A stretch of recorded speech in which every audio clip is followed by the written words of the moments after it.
Plan हुआ है और वहां के भाईचारे को गोली मारने का काम हुआ है। जो घटना हुई है वो सोची समझी साजिश है। वहां जो खुदाई की बात लगातार अध्यक्ष महोदय देश में कोने कोने पर भारतीय जनता पार्टी और उनके सहयोगी और समर्थक शुभचिंतक बार बार खुदाई की जो बात कर रहे हैं अध्यक्ष महोदय, ये खुदाई जो है हमारे देश का सौहार्द, हमारे देश का भाईचारा, हमारे देश का गंगा जमनी तहजीब को खो देगा। मैं आपका धन्यवाद इसलिए भी देता हूं कि इस महत्वपूर्ण जो साजिश हुई, और वो साजिश सोची समझी इसलिए मैं बोल रहा हूं।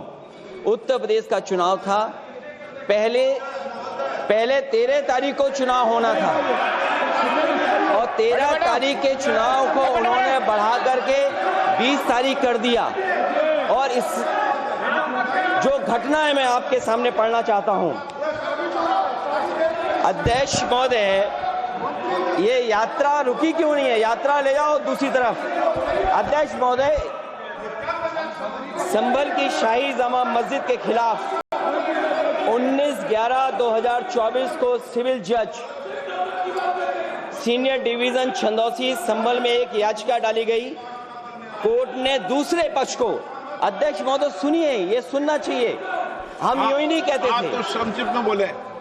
अध्यक्ष महोदय, हम यूं ही नहीं कहते थे कि संविधान ये मानती नहीं सरकार, हम यूं ही नहीं कहते थे कि संविधान नहीं मानती। जब प्लेसेस ऑफ वर्शिप एक्ट है, प्लेसेस ऑफ वर्शिप एक्ट है, हम बनते तो बहुत कुछ हैं। संभल के शाही जामा मस्जिद के खिलाफ 19/11/2024 को सिविल जज सीनियर डिवीजन चंदौसी संभल में एक याचिका डाली गई। कोर्ट ने दूसरे पक्ष को सुने बगैर उसी दिन 19/11/2024 को सर्वे के आदेश दे दिए। ताज्जुब की बात है, संभल के जिलाधिकारी संभल और पुलिस अधीक्षक संभल आदेश को पढ़े बगैर 2 घंटे के बाद सर्वे के लिए पुलिस बल के साथ शाही जामा मस्जिद पहुंच गए। जामा मस्जिद की कमेटी, जनप्रतिनिधि, उलेमा इकराम, सभी अधिवक्ताओं ने सहयोग दिया। जिलाधिकारी संभल और पुलिस अधीक्षक संभल ने 2.5 घंटे सर्वे के बाद कहा सब सर्वे पूरा हो चुका है और अब रिपोर्ट कोर्ट को भेज दी जाएगी। लेकिन दिनांक 22/11/2024 फ्राइडे को जुम्मे की नमाज के लिए लोग नमाज अदा करने के लिए जामा मस्जिद पहुंचे, लेकिन पुलिस प्रशासन ने बैरिकेड लगा दिया ताकि लोग नमाज न पढ़ सकें। उसके बाद भी लोगों ने संयम बरतते हुए नमाज अदा की और किसी प्रकार का विरोध प्रदर्शन नहीं किया। 29/11/2024 को कोर्ट की अगली तारीख तय थी। शाही जामा मस्जिद की कमेटी और मुस्लिम समाज के सभी लोग कोर्ट में केस की पैरवी के लिए तैयारी कर रहे थे, परंतु दिनांक 23/11/2024 की रात पुलिस प्रशासन द्वारा कहा गया 24/11/2024 यानी अगले दिन सुबह को दोबारा सर्वे किया जाएगा।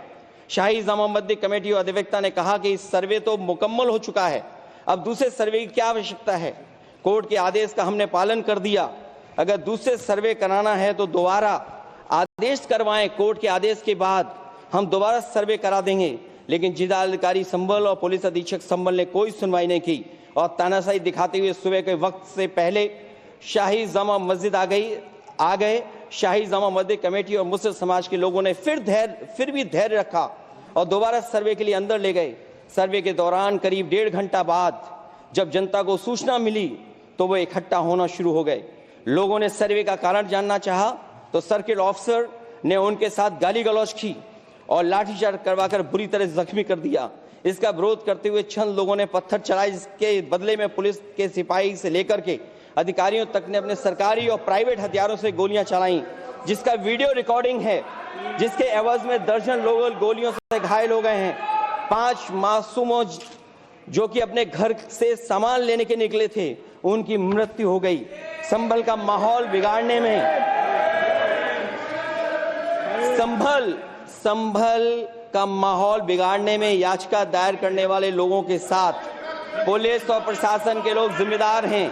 इनको निलंबित किया जाना चाहिए और हत्या का मुकदमा चलाया जाना चाहिए, जिससे कि लोगों को इंसाफ मिल सके और आने वाले समय में कोई इस प्रकार की संविधान के खिलाफ और गैर कानूनी घटना को अंजाम न दिया जा सके। अध्यक्ष महोदय, ये लड़ाई दिल्ली और लखनऊ की है। नो प्लीज कभी दिल्ली पहुंचे थे जिस रास्ते, वही लखनऊ वाले उसी रास्ते पहुंचना चाहते हैं। उज्जर रमन सिंह जी 2 मिनट बोल रहे हैं, आप 1 मिनट बोल रहे हैं। हो गया विषय आपका अखिलेश जी विषय हो गया आपका। अखिलेश जी विषय हो गया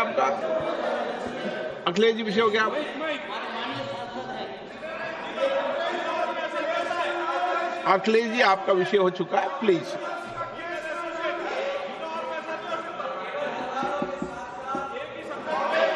आप नो जल्दी आप बोलना चाहते हैं, प्लीज नो। चलिए,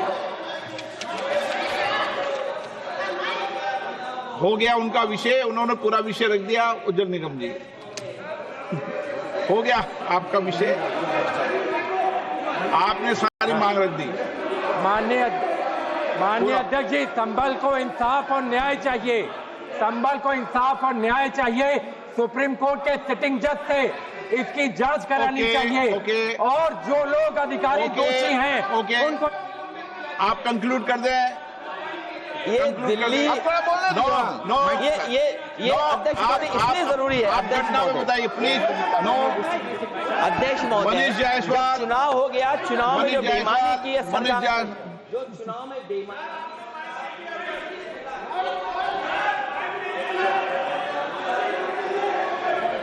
मनीष जायसवाल प्लीज।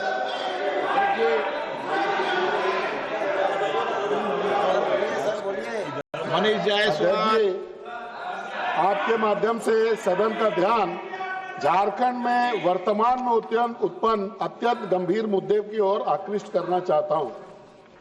अध्यक्ष जी, आलू गरीबों का खाना है और ये पौष्टिक संतुलन में बड़ा मदद करता है।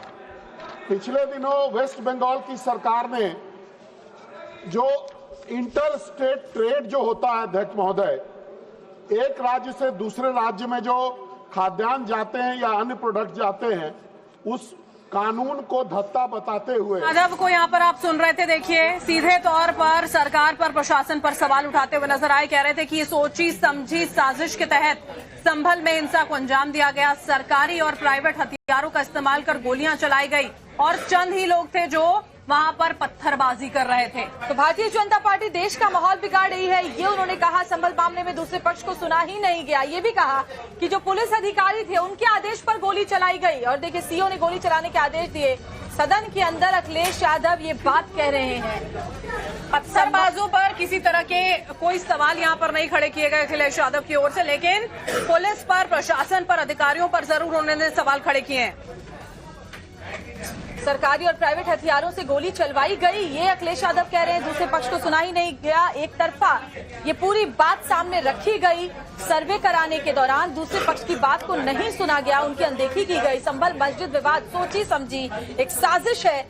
अखिलेश यादव ने सदन के अंदर ये तमाम बातें कही और सरकार के ऊपर इल्जाम लगाए। सीओ ने गोली चलाने के आदेश दिए। भारतीय जनता पार्टी की ये साजिश है, ये भी कहा। और ये भी कहा कि जानबूझकर देश का माहौल खराब करने की कोशिश कर रही है। संभल के रास्ते सत्ता में रहना चाहते हैं। सरकार पर निशाना साध रहे थे अखिलेश यादव कि संभल का रास्ता अख्तियार कर सत्ता पर काबिज रहना चाहते हैं और इसी वजह से इस तरह की घटनाओं को जानबूझकर अंजाम दिया जा रहा है। सीधे तौर पर निशाने पर लिया। आप देखिए, जाहिर सी बात है सरकार की ओर से पलटवार भी जरूर यहाँ पर सामने आने वाला है। उनका ये कहना है कि संभल में जो हिंसा की गई वो सुनियोजित थी। अब किसकी ओर से थी वो निशाना सीधा आपने सुना।